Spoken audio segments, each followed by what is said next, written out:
Itu bisa kita lakukan dengan IPK 3,9 atau DO sekalipun. Dari sekitar 7.000 profesor di Indonesia, sekitar 80%-nya adalah profesor jurusan agama. Korupsinya terbesar. Nyambung nggak? Nggak relevan. Jadi lihat pendidikannya, lihat outputnya, nggak ada yang relevan. Ada potensi orang-orang yang S1 itu bisa mengimbangi profesor. Semakin tinggi jenjang pendidikan kita, semakin besar potensi kita jadi koruptor. Penyumbang pengangguran terbesar di Indonesia adalah lulusan SMK.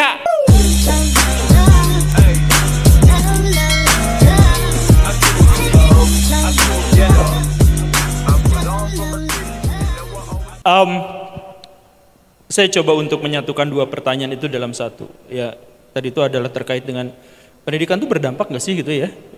Pendidikan itu berdampak nggak? Terus kenapa orang tuanya yang nggak dididik? Kenapa? Kan kita enggak seperti itu. Gini nih, mari kita pisahkan dulu antara apa yang dimaksud dengan pendidikan dan apa yang dimaksud dengan pendidikan formal. Sekolah, universitas, dan sebagainya. Berpendidikan itu wajib. Sekolah itu enggak wajib. Bahkan ketika negara mewajibkan pun sebenarnya sekolah itu enggak wajib. Karena yang paling penting itu adalah pendidikan. Di Papua sana ada anak-anak SD yang untuk sampai ke sekolahnya dia harus melakukan perjalanan jalan kaki 2 jam, melewati 2 kali sungai penuh dengan buaya.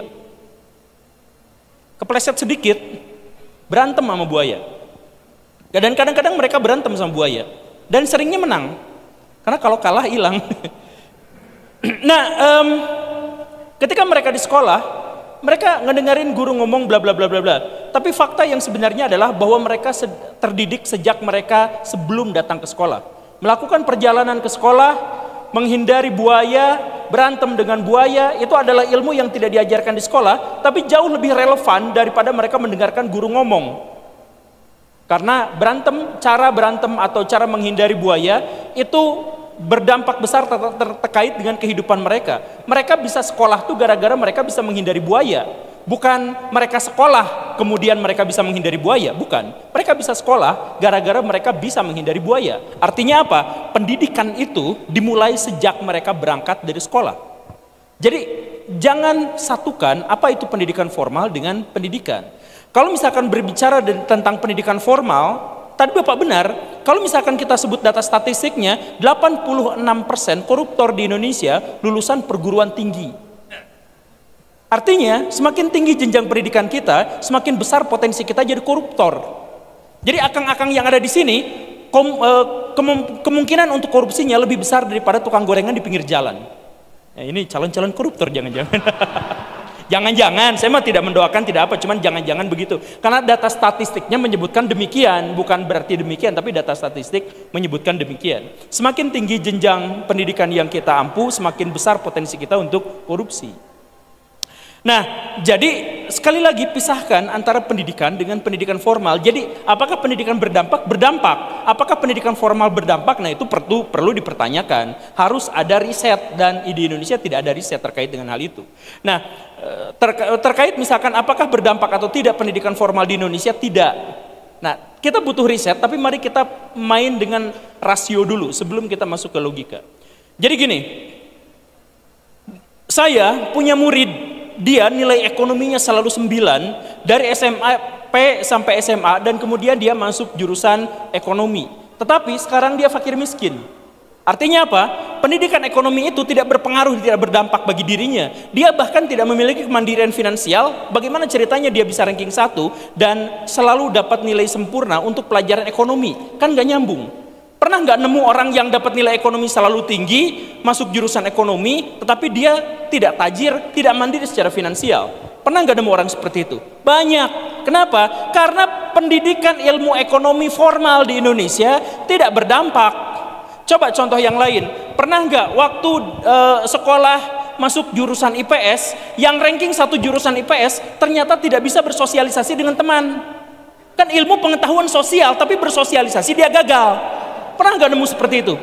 Artinya tidak relevan pendidikan kita itu. Kenapa tidak relevan? Cek masuk lagi ke poin-poin yang lebih dasar lagi.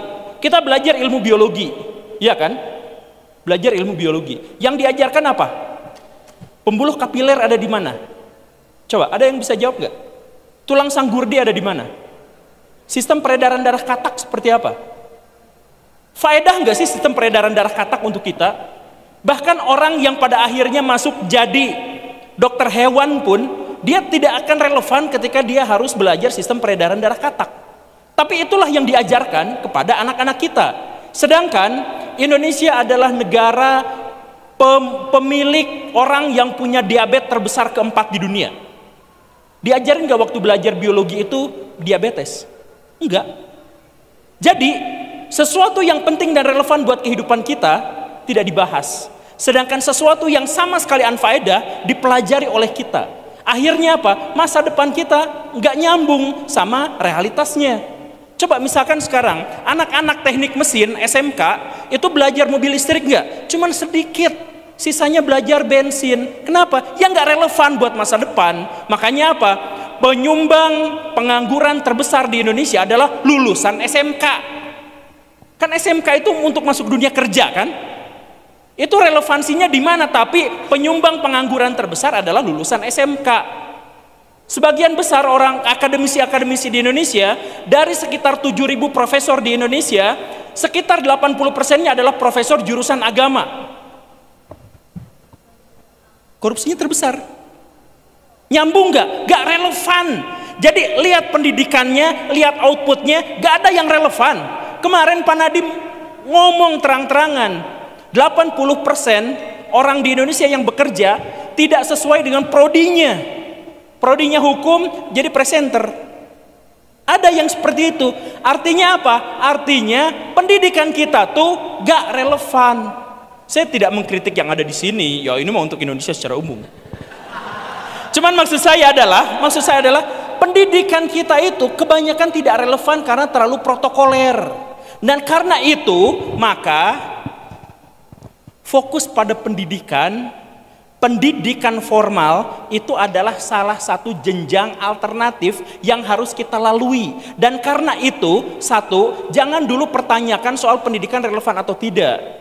Karena yang harus dipertanyakan adalah pendidikan kita yang di formal itu relevan atau tidak. Yang keduanya, soal UKT tadi kan, gimana mau sukses, gimana masa depan gini kalau misalkan UKT saja mahal? Ya itu karena masuk ke dalam jenjang pendidikan formal, di mana jenjang pendidikan itu ada biayanya, ada apa-apanya, dan itu sebenarnya tidak berdampak besar terhadap pendidikan itu sendiri.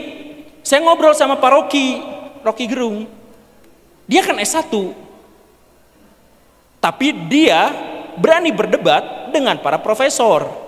Padahal dia S1, artinya apa? Tidak ada relevansi di situ. Bukan berarti mengkerdilkan orang-orang yang bergelar profesor. Cuman maksudnya ada potensi orang-orang yang S1 itu bisa mengimbangi profesor. Bisa, karena apa? Pendidikan dengan pendidikan formal itu adalah dua hal yang berbeda. Sampai sekarang saya masih ngebimbing orang-orang untuk menulis disertasi. Saya guru honor S1. IPK jelek. Tapi sampai sekarang saya ngebimbing disertasi.